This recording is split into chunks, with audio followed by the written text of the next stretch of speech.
Welcome back to the Pipeline Profits podcast. You guys already know this is the podcast dedicated to all things marketing and sales for real estate agents. And have we ever got a guest for you? I know we've talked a lot about marketing, AI, all that kind of stuff, but we're bringing it all together today with the guest that we've got. So Ryan, let them know who's on the show today. Yeah, so guys, we are so lucky to have this rock star who kind of has had experience in all aspects of the real estate industry, being born into a family of realtors, then branching off and starting two successful real estate marketing companies, building educational platforms and speaking on stages to hundreds of thousands of realtors across North America. And in 2013, exiting those businesses to get into the family business and take over the family business and blow it up. She is a marketing guru, an amazing mother, super tech savvy. And what I'm the biggest fan about is she's a 7-time Ironman and a Kona Ironman World Championship finisher. Without further ado, Nicole Nicolay. Whoop, whoop. Wow. Yeah. Welcome to the I show. have chills. Like, you literally, I need to bring you around with me because when people always ask me, like, so what's your background? And I'm like, do you have an hour? Yeah, I can be your hype man. I feel like I'm 100 years old when I tell people all the things and just stages of my career. But I'm so excited to be here with you guys, and we're going to have some fun. Oh, we're gonna have some fun for sure. I have questions about the Ironman though, so forget this real estate stuff. Okay, bring it on. So when did you 7 of them? So you've been doing it for a little while. Yep. Like, what was your driver to kind of get into doing the Ironmans, and how have you stayed motivated to do 7 of them? So great question. So I started racing Ironman a little over a decade ago as a way to, I had been in a car accident and I wanted to get my body back. So I was like, how do I build back? Let me do something. I'm going to buy a bike. I've always wanted a bike and to try road cycling. And then I met some women that were really badass. I of course, I bought the bike and 3 weeks later, I signed up for a 100-mile bike ride and was riding by myself on this bike ride and met some really cool women. And they told me, they were like, wow, you're really strong on the bike. Like, do you swim? And I was like, yeah, I swim. Do you run? I'm like, hell no, I do not run. And then they said, there's no shame in run walking. And they told me there was about this really crazy race called the Ironman, and that it was going to take place in Lake Tahoe that year for the first time ever. And I could also join them as a fundraising effort for the Leukemia and Lymphoma Society. And I had a family member going through cancer treatment at the time. So it was like all these things were coming together. And I also had just sold 2 of both of my real estate companies. And I really didn't have a job and I was trying to avoid getting into real estate. So I signed up for the Ironman and I completed it, which was so grueling because I had never even run a marathon before. And so if you don't know what an Ironman is, it's a 2.4 mile swim, which was in Lake Tahoe at the time. Then a 112 mile bike ride, which in Lake Tahoe at altitude and covering 8,000 feet of gain on the bike. Oh. Yeah. Then a 26.2 marathon. And I had never run more than 14 miles. Oh, wow. Ever. So I never ran a marathon before, but I finished. And then you did it after the bike and the swim. Yes. It was. And you chose what sounds like one of the hardest marathons in terms of elevation changes and where you are at altitude. They don't even do this race anymore because of the DNF. The do not finish ratio was too high. So they stopped doing it there. And that was your first one. Yeah. And then I finished and in a horrible, it was a long day, 15 hours, right? So I finished this. I'm elated to have done it. I'm crying, this great experience. And then I was like, well, I mean, this is amazing. Like, I like it. Like, this is a long conversation with yourself. This is, as a mom, like, it was the one time, like, nobody was asking me to make dinners or snacks or other things, or, it was really, I love my kids and I love being a mom, but it was truthfully like the being at a spa, a very active spa for the day. I don't know what kind of spas you go to, but You've been going to the wrong spas. I was gonna say mine typically don't. I don't typically partake in running a full marathon when I head to the spa. I know it's a pretty, like, it's definitely, I guess I just really am addicted to that feeling of improvement and bettering yourself. And so after I did one, I thought, well, gosh, I would like to do another one, but I want to get faster. So I started doing half Ironmans for a few years and other different length of races, working on speed work, getting a real, I had a real coach before, but like a legit coach for me. And, and then the right coach. Yes. And then I went back to Ironman and had a great, I finished 2 hours faster than the last time I had raced. So Wow. then I was like really motivated, and I was like, I'm going to try for Kona. And Kona is the Ironman World Championships. You have to qualify. You really have to be fast. You almost have to like put down a pro time, because you have to finish in the top, like 1, 2, top 2 spots of an age group. And I race a lot, mostly in California, and there'll be 125 people in my age group. So it took me 10 years to get to the point where I could qualify for the Ironman World Championship. And I just completed that in October. Congratulations. That's like Congrats. such a big feat. I think That's like there's so cool. Not many of our listeners can say they've accomplished such a big feat. And, the piece that I love about it is that you were dedicated to it for such a long period of time, right? Like that's a 10-year, like, hey, I've got this goal of making Kona, and like to be dedicated to it. Like how many times throughout that journey were you just like, this isn't going to happen and I should just like stop doing this, or just not take it as seriously and not put the time in that I could be putting into other things? Like, did that ever go through your head?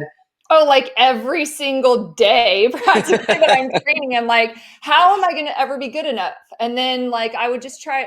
I'm really big on goal planning, and like vision boards, and just also being smart about training and making that part of my routine and a part of my daily life and the things that I was doing. And I also saw how training in Ironman, that consistency, the routine, everything that I was putting myself, the doubts in myself, because at the same time that I had started training for triathlon and Ironman, I decided that I would go back into real estate in a different capacity. And I had already been a national speaker and had this national following, and in every market here, and had spoken all over in every major market and worked with all these brands and had a company. And I went from this big wide net to being at home, which I really truly did love, because I had more time with my husband and my kids and my community, and I did really like that.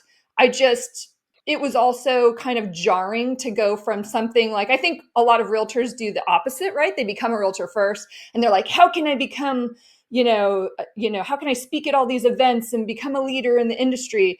And it was weird to me because I did the reverse. So I started a blog in 2005 teaching real estate tech, and that exploded. And that's how I ended up like doing the speaker circuit. How did you find that your training for your Ironman affected your business? Because I imagine that the mental fortitude and dedication of completing your first Ironman alone is a massive check. But then continuing to train for it probably had a pretty big spillover effect into the several businesses that you have run. Can you talk a little bit about that?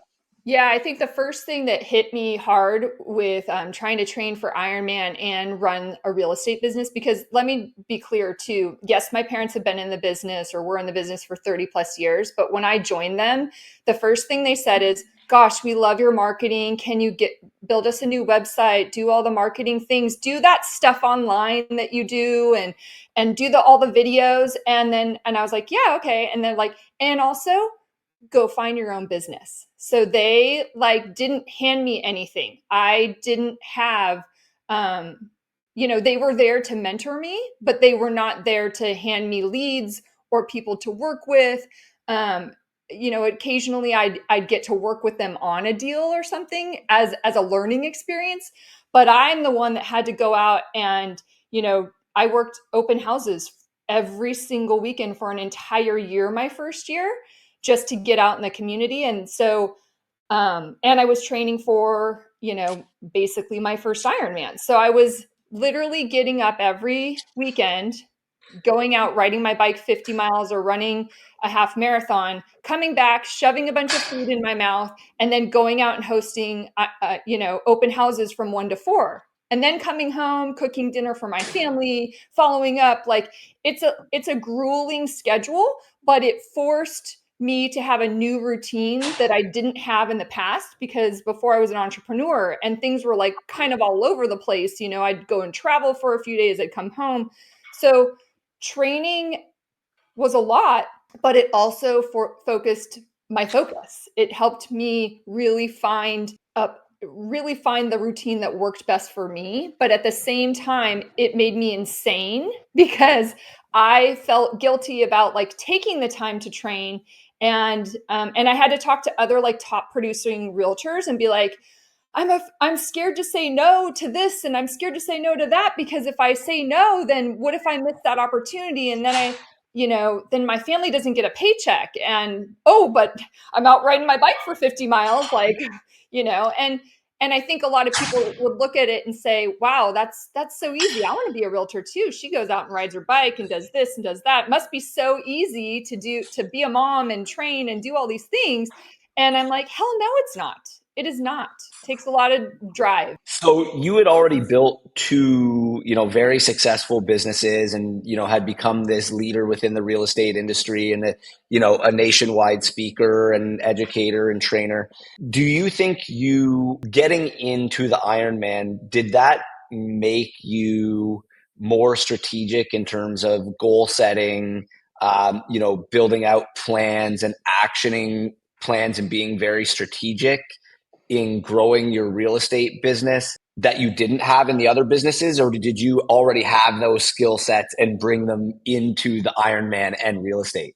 Well, previously, so I got to work with my husband previously a lot, and Yep. I am a creative. I'm an idea person. I'm a big picture, big vision type of person. So I need somebody to work. I learned in being an entrepreneur that I need someone to be the processes person. I Mhm. I'm good at following processes, and I'm great at consistency and routine, but somebody needs to set up the process for me and work, but also understand my brain and the way that I work, and then come together. So I needed Reggie to help me transition from being an entrepreneur and already knowing I'm a creative, knowing I want to accomplish so much, with starting a new business, but we had to come up with a plan, and then he had to help me with some processes for how I could create the content, do the things that I wanted to do, and make sure and encourage me to be like, babe, you're on track. Go and ride your bike. Go do the things. Like I needed that encouragement. Like he will never say that he basically tricked me into becoming a realtor. Let's be real.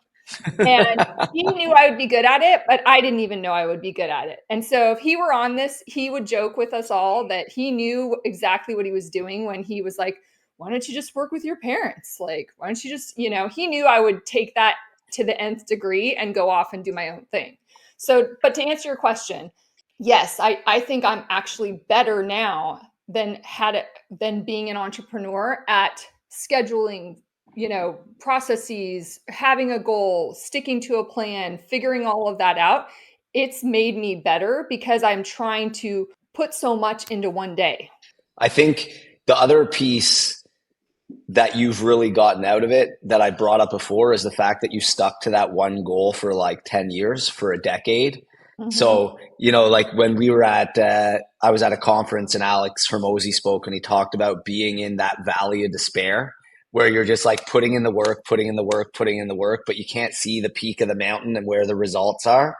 I was training some realtors today and I kind of said that to them. I'm like, you're going to put in a lot of hard work for a long time and see zero results. And I think that would have benefited you a lot with the transition into real estate because you had already been so successful in your other entrepreneurial ventures, that if you didn't have that like drive to fail and fail and fail until it grew, you wouldn't be able to have grown Love Livermore to what it is today, for sure. 100%. 100%. So now you're a realtor. You're working for your parents. They're like, go out and get some business. You have obviously a tech background. You have a marketing background. You've trained nationally on those two things. How did you decide this is how I'm going to build my business? Describe a bit like what, you mentioned starting with open houses, but was there like a moment where you're like, I've got to build a business differently and this is how I'm going to do it? And tell us a bit about what your business looks like and the evolution of Love Livermore from you sitting at open houses in your free time while you weren't on your bike or in a pool. So in the beginning, I will tell you, like when you get into real estate, obviously there's no shortage of people wanting to give you advice on what you should do. And coaches and brokers and mentors and all the people. And my parents being, old school, relationship focused, all that kind of stuff. I saw them work really hard and treat all their clients with such immense respect and professionalism. And I wanted the same thing. So I wanted that. But then I also was like, again, there was this fear of kind of like the fear, like, will I ever get to be able to race at the level I want to? Same thing with real estate. Will I ever be able to have a pipeline that is constantly flowing so I don't have to worry about where my next paycheck is coming from with my family? And so that fear led me down kind of a side track and a wrong path in the very beginning of my real estate career, because I listened to everybody else instead of listening to my gut, even though I had spent nearly a decade telling every other realtor how to create organic content and authenticity and be a resource and do all these things that I knew were the right thing to do for me. But I was scared. And so I thought, well, I'll listen to them. And so I got a farm and I sent out postcards to like all these ridiculous, 800 houses. Who picks 800 houses the first week that they like are a realtor and is like, I'm going to send all these postcards. I think I bought 5,000 postcards in the very first order for like to go out like consecutively. And then I was like, okay, and then I'm going to walk this farm and this beautiful neighborhood in Livermore with these rolling hills and all, I was so picturesque in my mind, right? And I'm going to walk this farm every week for 8 weeks. And it was like 20 miles and it took a long time. So I was still training. And then I was also walking like 20 miles a week, walking this farm. And I thought that by walking the farm and like going door to door, I would meet these other moms and in these neighborhoods and our eyes would lock and they'd be like, oh, what a cute little realtor walking our neighborhood. And they'd be like, let's be besties. Yeah. They're like pulling their trash in from like after taking their kids to school. And like, they'd be all like, of course we want to hire you. No, they called the police on me. Like people did not want my flyers. I came back and gave them apologetic cupcakes. Like really, that was not what I was going for. Like I was trying to do all these different things. And I was at the dinner table after about like 6 weeks into this, walking farm, all the traditional things. Right. And 6 weeks in and I'm at the dinner table and I'm crying to my husband that like the third police, call of like, stop walking this area. And my husband like puts his drink down and is like, I don't know why you're doing this. And I was like, what? And he's like, you have the most engaged network of anyone I know. Why are you listening to everybody else? Why are you doing the postcards? Why are you doing all the traditional stuff that is not you? Like, trust in yourself, trust in your instincts. And it was right then that I was like, I think that stack, there's still like 4,000 postcards like somewhere floating around in my garage somewhere, because I stopped doing everything immediately. And that's when I started to get back to who I was. That's when the selfie stick came back out, video. Like, I mean, this is 10 years ago, right? So I have evolved from the selfie stick, but still the selfie stick was great. Like I was going around interviewing businesses. Have you been here? Have you been there? Like doing open houses, just doing video, like all as much as I possibly could. And then coupling that with like being in the community and still doing the open houses, because I had no clients. So I at least had to get out there. And by doing the open houses, I was learning about every neighborhood in my city, even though I grew up here. It was like I was learning about the builders and the plans and the neighbors and what people liked and didn't like. And I was learning from buyers that were coming in. It was just such a great immersive learning experience. So that's really the pivotal point that I went from like, I'm not going to listen to whatever anyone else does.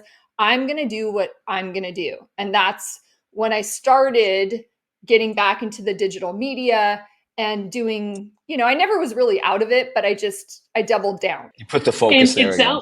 Yeah, it sounds like the objective for you always, like regardless of, whichever the source was, whether it was like walking around farming, sending the postcards, whatever happens to be, like the underlying objective for you always seemed to be like, how do I get closer to my community? And what is the easiest way for me to, connect? And so, we talked about this, before we started recording, but like you are amazing at building a community, right?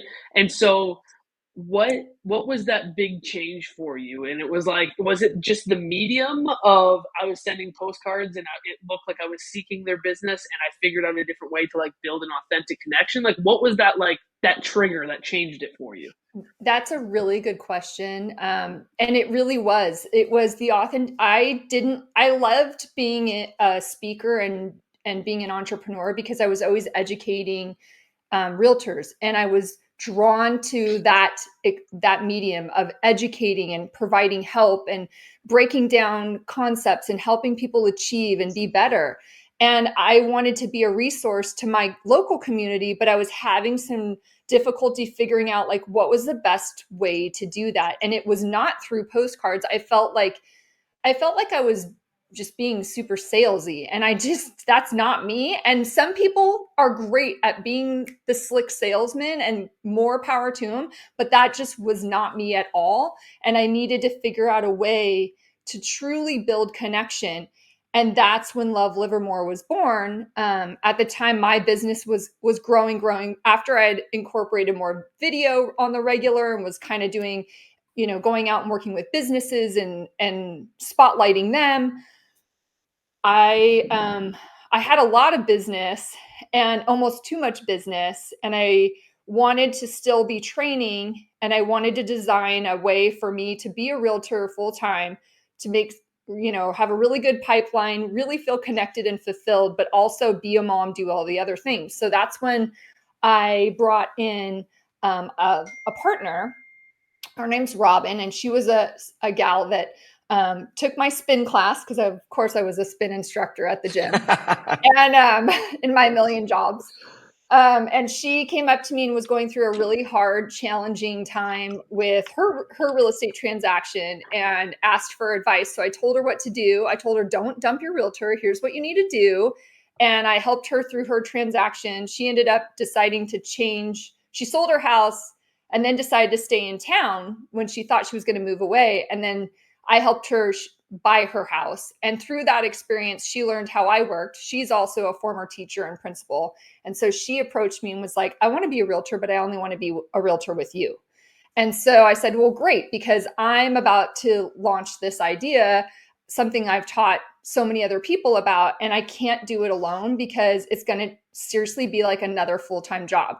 And it's the long game. And she was like, okay, I'm in. Like, she didn't know what she didn't know. She doesn't come from a marketing background. She just trusted the process of how I worked and liked the way that I interacted with clients and her family, and was like, that's the way I want to do it. So that's when Love Livermore was born. And I said, okay, I have this idea. We basically are going to be like the resource to our city. There was a group there was already an existing group here in town. So like when people want to find like the best dog groomer, the, best tacos, best date night, all of that, there's a place online that people could go to, but more people were ranting there than raving. They were not being positive. And I didn't want to send my clients there. So that's why I was doing all the video, was to help people love the amenities of living here already. I just wanted to do it on a larger scale. So that's when Love Livermore was born, and we started our group, and it ended up becoming like a huge movement in our town. Like people, because the entire group is all about the people, places, and experiences that make us love living here. And if you're negative, I kick you out of the group. Like there's zero tolerance for negativity. So if you're negative, you're out. And so we literally had to teach these people, over years of how to behave online. And that's a lot. That's a full-time job.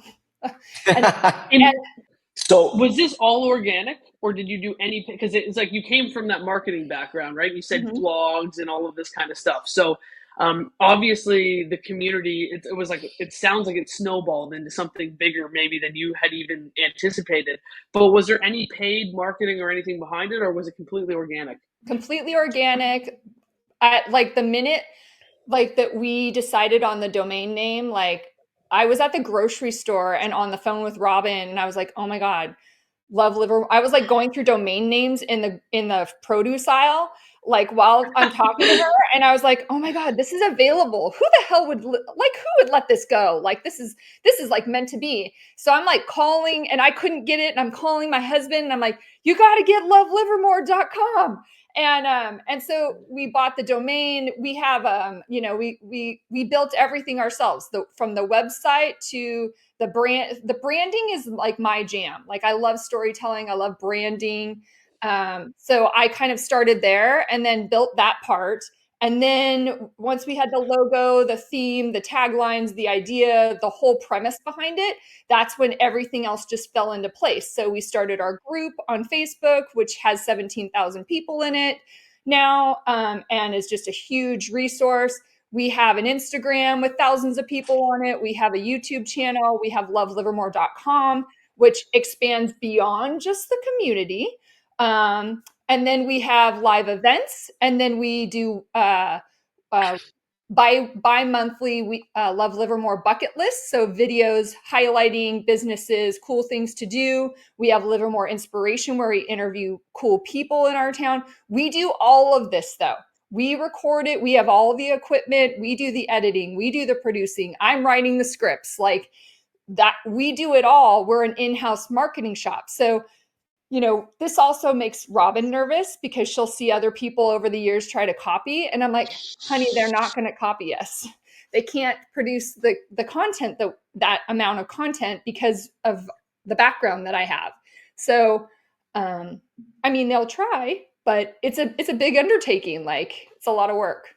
So my big question here is like you guys are doing everything. So like your YouTube website with obviously a blog on it, Facebook group, big Instagram following, producing tons of content for all these different mediums or platforms. Did you go at them all at one time, or were you like, okay, we're going to focus on this first, and once we've like built it to a certain level and we know it inside out, we're going to move on to the next? We decided on what the main channels were going to be, which is basically all of those, Facebook. Yeah. We'll start with the Facebook group. And I taught way back when Hub and Spoke. I don't know if you remember the Hub and the Spoke for like content creation. Like I taught content planning like I feel like 20 years ago, like how to create content plans, and then start with your blog, build out from there, do your outposts. It was like that mentality, but just refined greatly. And so we started with the Facebook group, but we also were doing videos at the same time. So we'd create the video, the event that we were doing. We started with like painting rocks on February. This is our 6th-year anniversary of the group itself. And we started with a rock painting event at a local art store, and just invited people to do something different on Valentine's Day with their families. And we got the art store to donate all the supplies, and we were all making rocks, and we had backgrounds you could take photos with, and fun things to do, and t-shirts branded already, and we just connected authentically that way. But yeah, we really started with all of the things. We were doing it all at once. And we had to really double down on content. So in the very beginning, we were doing weekly videos, interacting with the community. And now we don't have to do them quite as much. I say a monthly, experience or bucket list at least. But then we're also doing real estate videos too. And we do not cross the real estate content into our group in Facebook at all, or our Instagram. Those are purely just to be a resource to our community. So if I'm a new agent and I'm listening to this and I go, you know what, I'm not Nicole. I don't have a kick-ass marketing background. I don't know anything, but this sounds like a really cool idea and I want to be a resource for my community as well. What are your thoughts about a newer agent having guests collaborate? Like, obviously you host and you do everything yourself so that you can kind of control the branding and exactly what's going out. But if I want to, if I'm an agent in my own community and I want to start something and it's I'm solo, but I want to help the community. Are you comfortable, or would you recommend that they reach out and get guest collaborations so that they can have more content for their site? Or do you think that they would run the risk of maybe diluting their brand potentially? I think they have to decide where they want to work first. Start with who you are and what your goals are for your work. It took a lot. I watched my parents try to do basically 2 counties worth of all these cities. I saw all these realtors with all these cities on their website and all trying to be everything to everyone. And we gambled by picking one city, and so I say focus on your niche. We want to be the ultimate resource for Livermore. But so now we have established that we work with the city. I mean, we work with the Chamber of Commerce. We work with everybody here. So, it's a lot to do that if you don't have the background. So I would say focus on what is your niche and your authenticity. So I've seen people since then, and I've talked with them and guided them and helped them. I have a friend who's really good at basketball, and he focuses on all the things that are sports in the area. So he might not just work in Livermore. He works up and down, maybe in the 6 cities around here, but he focuses on all the basketball and the youth basketball stuff. And that's his niche. And he's getting out there and doing that and being the community connector for basketball. Same thing. There's another guy that is obsessed with dogs. And so he does all these dog meetups, and he goes and focuses on the dog parks and the dog amenities and the doggy daycares and all of that. So maybe focus on what is your one niche thing that you can be kick ass at, and focus on that. I love that. So not necessarily geographic, more demographic or niche specific, hobby focused. Yeah. And it's interesting that you say that, because we had another guest who's a very young guy. He's cracked into the luxury market. Mm-hmm. And he said, his main thing was he bought a very expensive gym membership, and he was consistent. And he went every morning at 5 a.m. because he knew that that's where the doctors and lawyers would be at 5 in the morning with their routine. And he was I just did it consistently, and I wasn't pushy, I wasn't salesy, but we got to know each other over time because we were at the gym every day together. And that was the thing that I focused on to get myself to crack into that market. So I love that you said it doesn't just have to be geographically restricted. It can be, demographically or, hobby based to help, expand your business in that capacity. It's really cool. And I will say I have had people in other markets where I've coached them and given them a little bit of my playbook on how to do Love Livermore. Like I've helped a gal in Montana, I've helped some people on the East Coast and in different markets that are not my market. And even in California, I've helped other people. But if they're a single agent trying to do this, it's really, you are a media company when you're doing this. And I have decades worth of experience, and I have a Reggie. Not a lot of people have a Reggie, Right. You have an in-house tech specialist that can make it all happen really quickly. So if you are an individual agent though, what would you say are the most important pieces that they need to go find and like either outsource or technology that they can leverage to do some of what you're doing, like to produce the amazing content or, to build a Facebook community like you built? What are some of the tools that you know of out there that like they don't need to be a media company? Of course, they're not going to do it at your level, but that are going to get them started. Well, one isn't a tool, it's just being consistent. Like, I like that. Not getting shiny object syndrome.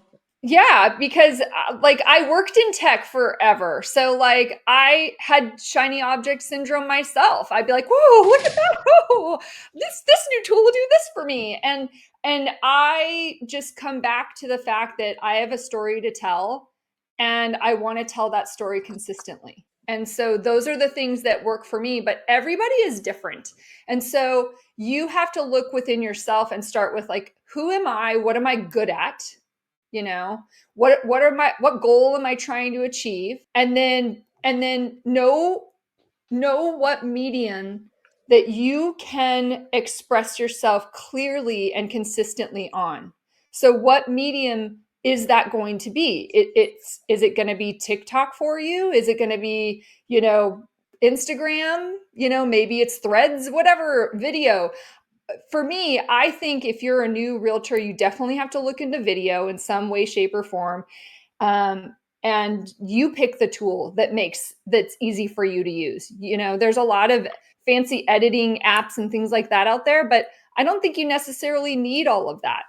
And I don't think you necessarily need to pay for a high-end video person to like edit your stuff all the time.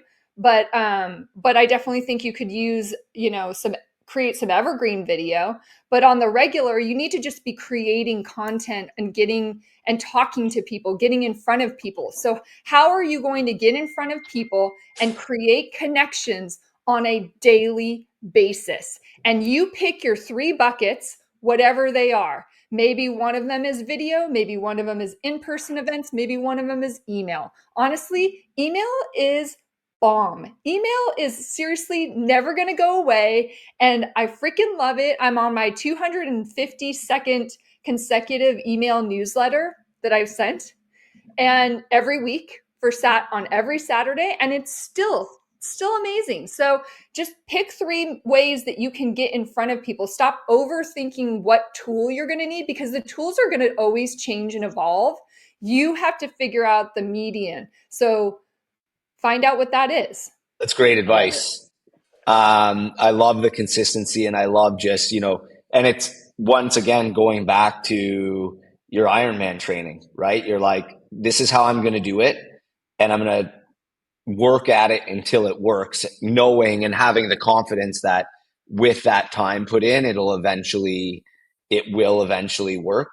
That being said, do you think, you brought up emails there? And I think that's like a sticky subject right now, because a lot of people are like, emails don't work anymore. And I wanted to just high five you. I was like, we need to do a virtual high five right now. I knew Emma liked it when you said that. But like a lot of people right now are like, email's dead. No one's opening your emails. No one's looking at your emails. Says the person who doesn't have good subject lines. Says the person who's never spent 10 minutes on an email. Subject lines are the hardest thing to figure out. I am so picky. So being a storyteller myself, poor Robin who works with me, like, cause I'll task her with like, hey, I want you to get the email newsletter started every week. And then she sends it to me and then I rewrite half of it because I'm like so obsessive compulsive over storytelling. And I'm super picky when it comes to subject lines. And most of the time her stuff is perfect and it's great. I'm just like a little that, again, storytelling is my jam and I like writing. And I see it in my open rates. And I've also been doing email for a really long time and I have it tied in with a purpose. I think if you're just throwing out, spaghetti to the wall email crap, then yeah, you're going to have a crap results, and maybe your email is boring as what. Like I put cool stuff in my emails. Like I'm not boring, like, and I mix it up. It's not all real estate. It's not all community. It's like cool, interesting things that are happening. And I've seen, I follow a guy who is in LA and he's like tied into the music and luxury scene there. And I look at his email every week because he always has 3 cool things. And one of them usually has to do with real estate. One has to do with like cool album music that he's listening to that week. And it could be like Fleetwood Mac from back in the day or something. I don't know, but he'll bring up something like, oh, I'm listening to the Black Crowes. I'm like, oh yeah, that's a good album, like, and then he also picks like some cool luxury thing that I haven't heard of that I'm like, oh, I want that special candle that does that. And like, ooh, like, and it sends me down a rabbit hole to like look at. So I just think, Emma, stay strong with the email. Listen, I am the biggest fan of email. I think it all comes back to what you just said though, is people are inconsistent and they go, oh, well, no one opened my email, so it doesn't work. And I'm like, okay, well, you know what Nicole just said? This dude sends out an email every single week, and over time he has delivered value consistently. So now she's like, I look forward to getting his email. Well, that didn't just happen off of one email. It was like he constantly hit her inbox. She opened it, was like, this is actually cool. The next week she's like, this is cool again. And so the people who say email is dead are the people who are like, I sent one email.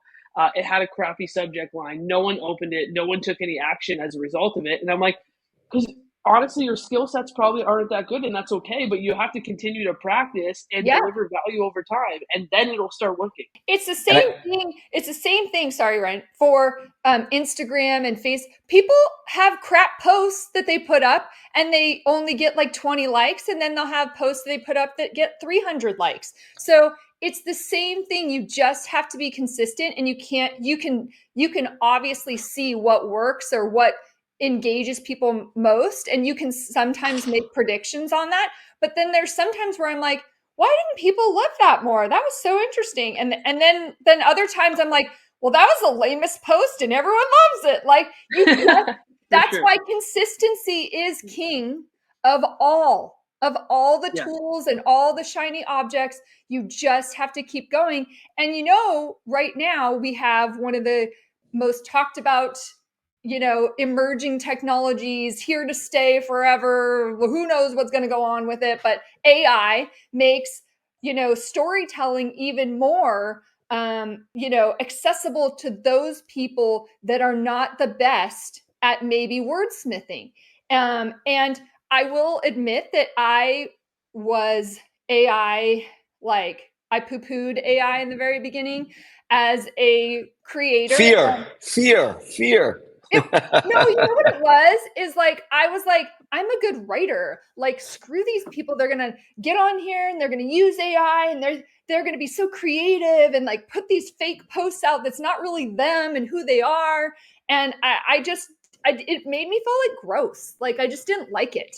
And then my husband built this amazing tool and was like, hey, like, I need you to help me with this because I see what you're doing and I want to do this. And he was building something for his work, a script writer, because he saw all the videos that I was creating and my flow and for my script. And so he was like, that's a brilliant kind of flow for your script. And it makes real estate market trends actually kind of fun and sexy to listen to. So he kind of took that idea of watching me create all this content for years and then turned it into this script writer that's now was built. He built it a year ago and it was launched recently in RPR, Realtors Property Resource. So you can get on and grab market trends and then take the market trends for your area, pick the persona that you want it to kind of be. Do you want it professional, conversational, like, style? And then it generates a script for you and you can use that in marketing campaigns or with video or whatever. So like, I see that now and I see the result of it, but I also am like, when I get the output of that, I end up rewriting it anyway.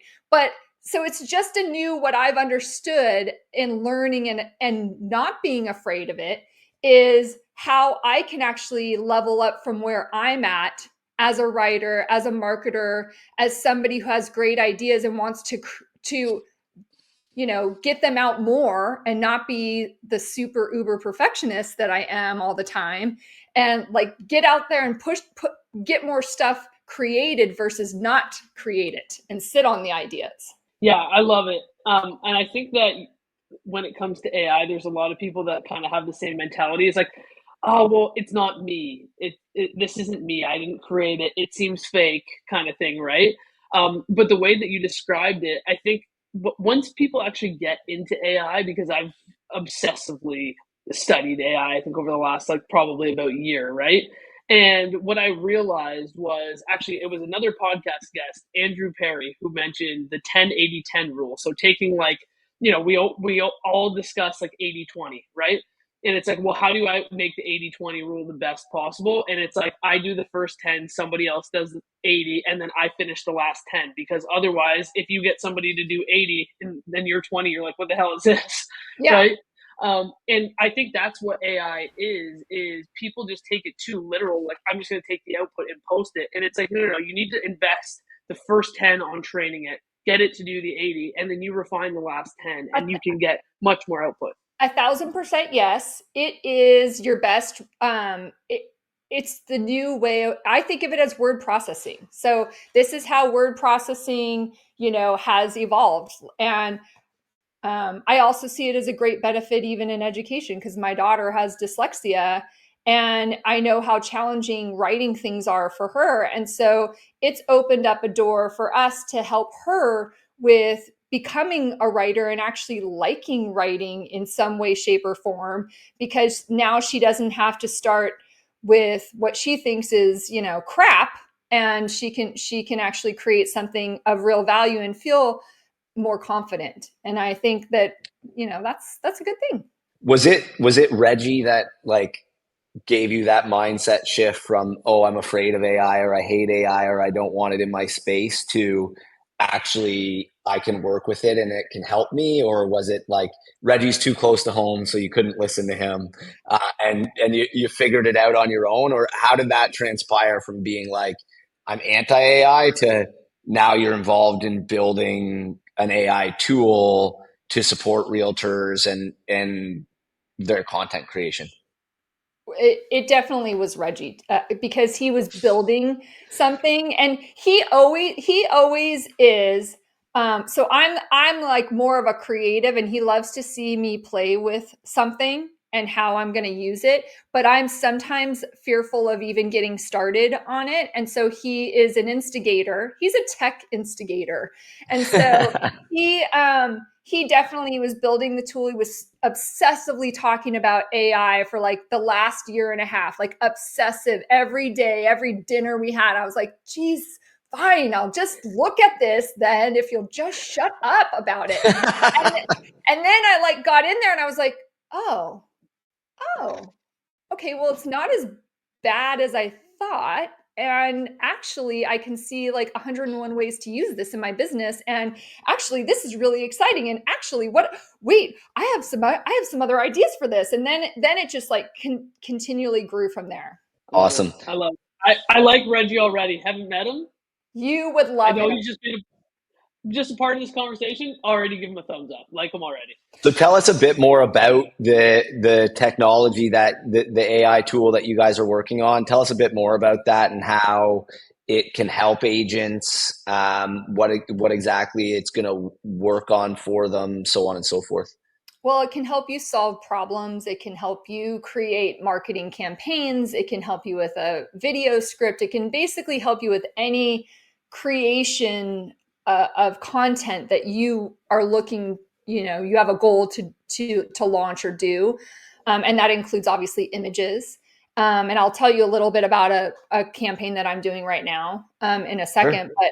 But yeah, it's basically there's a variety of personas that, AI, the thing that I've learned from Reggie and using AI myself is that obviously if you just jump right in and ask it some questions, you're not going to get the output you want. And so you really have to learn how to craft the right questions and use it appropriately, when you're creating something. And when you're creating something, there are different ways that you're going to interact with it in order to get the outcome that you want. So in doing that, he's created personas that are dialed with the type of background that for a specific project that you might be doing, whether it's creating content for the community, whether it's creating content for a consumer, whether you have a niche, like maybe you're into cocktails or maybe you're a travel person or whatever. So he's created this amazing tool where you've got personas to work with that are going to help you basically achieve the goal that you want to. So for example, because it is the month of love, I wanted to do, I wanted to teach myself and learn more about images in AI. And so I thought it would be fun to do. I do a lot of video challenges here. Like we do a lot where we're creating video every day and posting it for 30 days. And maybe it's like a 5K run challenge or this or that. So we wanted to do something big, but it's also a big time for spring markets. So we wanted to do something kind of easy to do, but also to get out in the community and generate and spread love during these leading up to Valentine's Day. So we came up with 14 ways to love our community even more. And in doing that, I came up with 14 ways and 14 days. I had pretty much written everything out, but then of course I used AI to refine that further.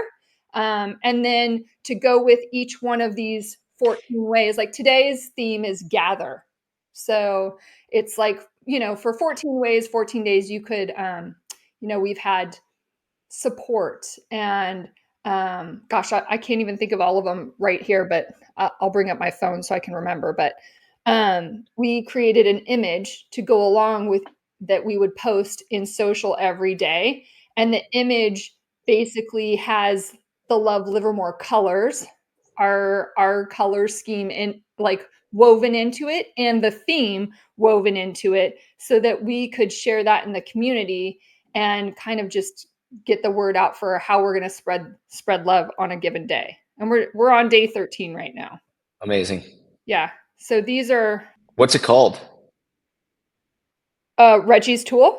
Oh, those Yeah. are cool. Agent Power AI at the moment. We actually have some different but yeah, it's really cool. So And has it launched? Is it available to use, or is it still in the beta testing phase? Where are we with it? we have a soft launch, so we actually have talked to brokers, a couple different brokers who are looking at making this available to their company, which is, we see it as a subscription based type of tool.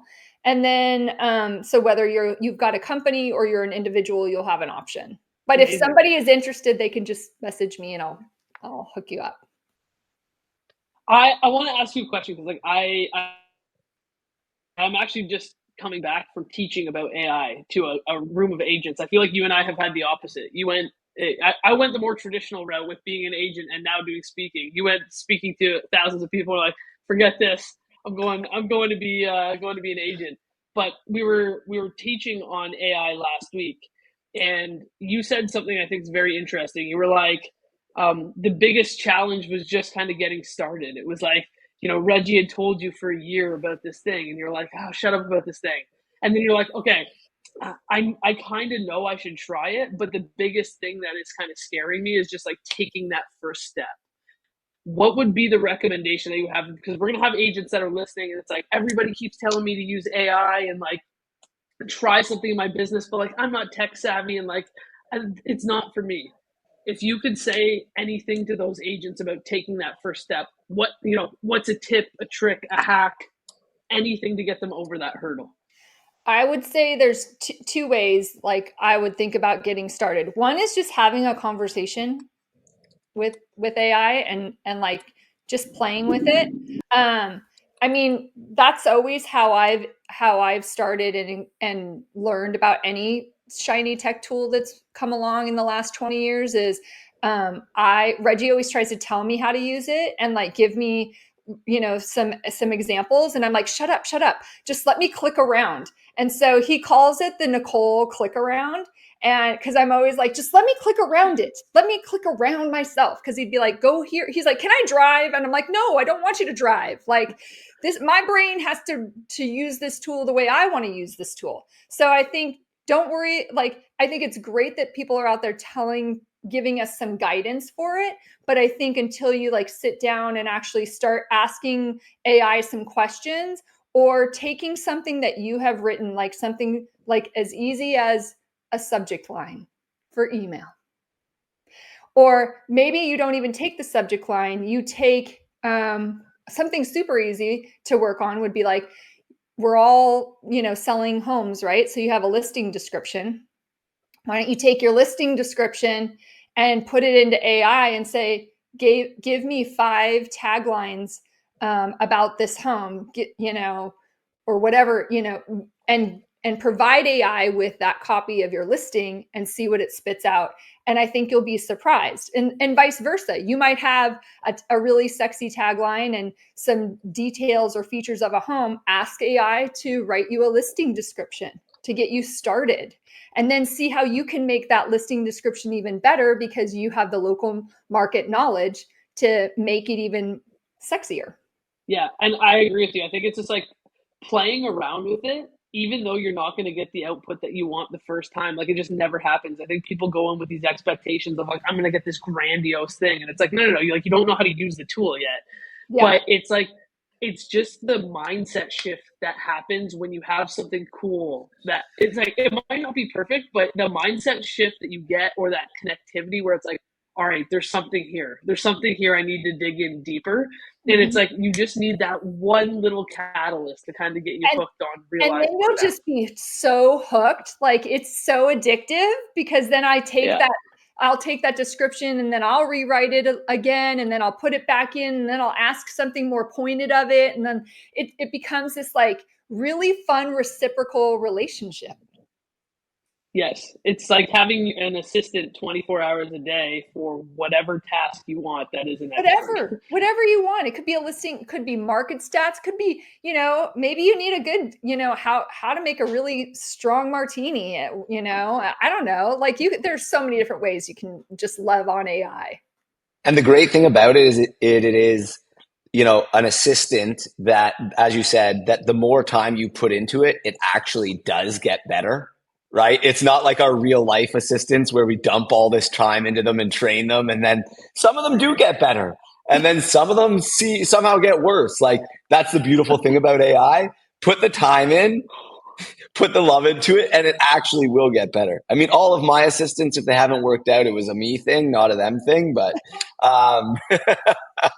that's the beautiful thing about AI. There's no risk there. If you put the energy into it, and you help it learn, it gets better and better. And I was talking to somebody about that the other day. They were like, oh, I'm not getting the results out of this AI prompt. And I'm like, you have to feed it more information, like make changes to what it gave you and input those changes so that it can learn and understand what you don't like about what it's doing. And I think people forget that, and they're just like, they get this output and they're like, it's not that good. And then maybe they change the prompt a little bit, don't like the output, and then they're like, screw this, or I'm just going to use it. I mean, that's why Reggie created his tool, is because the personas that he's created, when you go in there, there's a dashboard of like 50 different personas, and you pick the person you want to work with that's going to help you achieve whatever goal you want. And he's set that person up to have predetermined, not a predetermined knowledge base for you to tap into and continually change, work with and change as you go. And I mean, he's cloned me basically and made a persona Amazing. that is me, that I get to talk to myself all the time. And I am vastly annoying, like I am like, but I'm very smart and very creative. So, but also very annoying. So like, hey, now you never have to second guess yourself, because you can just go to yourself. I do. I go to myself, and myself knows better than I do. Like, and then, I mean, to the point where like, it will blow your mind. Like we created a historian persona, and that person is helping my daughter pass 2 of her history classes because she had a surgery and was out of school for almost her sophomore year. And also has some learning disabilities. And so she's behind and has to make up these classes. And the only way we can make these classes up is online. And that's a really hard medium for someone who's dyslexic and ADHD. It's like the worst. So we've like turned it into a game that's fun. And by using this History Helen, we go to History Helen. I love it. I love that. I love it. That is such a cool use case. And it's like, this is where your creativity, I feel like, is really going to shine through, because people get there and it's like, having a white sheet of paper that you can do anything with. And it's up to you to try and like figure out, what is it that I want this to help me with? So like, to be able to say, hey, look, how do I find these solutions for my children? And it's like, you guys as the parents have invested in learning this skill set that is now, it's like, we built this super kick-ass thing for our kid, and like our kids having fun with it and learning and advancing, and like we built that based on our skill set. Like I just think it's to me one of the best skill sets, especially 2024, that people can invest in, is learning at least the basics of AI to buy some of your time back. I mean, so our daughter's using History Helen, and then also Historian Helen and Study Buddy Sam that we've created. And then our son we went to Europe for 3 weeks over the summer, and he totally mind blown. He's 20. He's in college. He came back, convinced his 2 best friends, and they're all going to backpack through Europe at the end of this year. And so my husband built a travel persona that's helped them plan their entire trip. Oh, that's awesome. Yeah, that's so good. I want that. I want that for my next trip. Tell me where I can get the travel buddy. Emma's taking a big trip to Asia. You need that for Asia. She's been coming to me for information, but we'll just hook you up with. We'll have Reggie hook you guys up with a login for Agent Power. Awesome. I love it. Listen, Nicole, I feel like we've just scratched the surface. We're gonna have you back on. You've been an amazing guest. You have such a plethora of experience and so much knowledge to share with everyone out there. So we're definitely going to have you back. Obviously, our listeners are going to want to hear more from you. So where can our listeners find you, or viewers on YouTube? Where can they find you? Where are the best places to track down Nicole Nicolay or Nick? Just find me. I mean, I'm always on Instagram at Nick, NIK_NIK. But then also like just Google Love Livermore. You'll find our website, our YouTube, our Instagram, our everything. So, but yeah. And I use email. So you can email Nicole@lovelivermore.com. And she opens her emails, but you got to have a good subject line. Yeah. All right, guys. If you enjoyed this episode, make sure that you drop a like and a subscribe, and we will see you with more great marketing and sales tips for real estate on the next episode. Nicole, thank you once again. You're an inspiration to all of us for everything that you do, especially the Ironman. For me, that's, and keep killing it. We'll have you back again soon. Thank you so much. Thanks, you guys. It Thanks, was a lot of Nicole. fun. I love chatting with you both. That was awesome. Thanks so much.